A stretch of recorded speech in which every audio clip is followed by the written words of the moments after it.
ბოლო დროს კოლხური ბზის დაავადებამ ქვეყნის მასშტაბით მასობრივი ხასიათი მიიღო. როგორც ირკვევა, ამ მიმართულებით დაახლოებით 400,000 ჰექტარი მიწის ნაკვეთის შესწავლა და შესაბამისი ზომების მიღებაა საჭირო.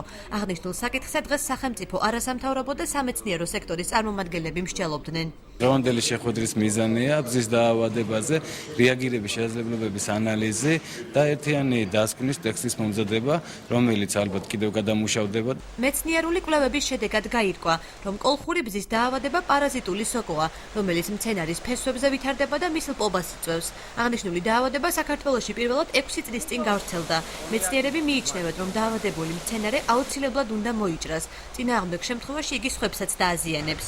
ჩვენ კოლხურ ბზას მოედო როგორც სამეგრელოში, ისევე შავიზღვისპირეთში, კოლხეთის დაბლობიდან მოყოლებული ზემოთ, ძნელია ამასთან ბრძოლა, რომელიც ბაღ-პარკებშია, პატარა ბუჩქების სახით, იქ შეიძლება ბენემოლის პრეპარატით შევასხუროთ და აი ესე ვებრძოლოთ მას. აჭარაში პარაზიტული სოკო ძირითადად ქობულეთში, ხელვაჩაურსა და ქედაშია გავრცელებული.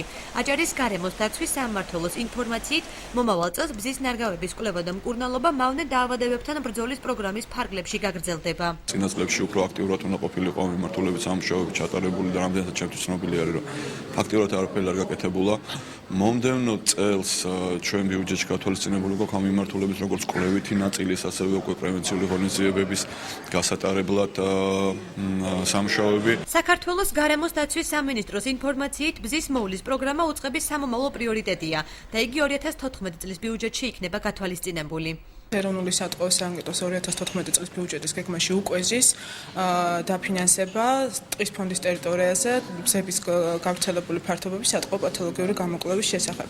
მომავალი წლის გაზაფხულზე დაიწყება ეს სატყეო პათოლოგიური შესწავლები და შესაბამისად შემდეგი ღონისძიებები მეცნიერების დასკვნების და რეკომენდაციის საფუძველზე იმავე წელს განხორციელდება.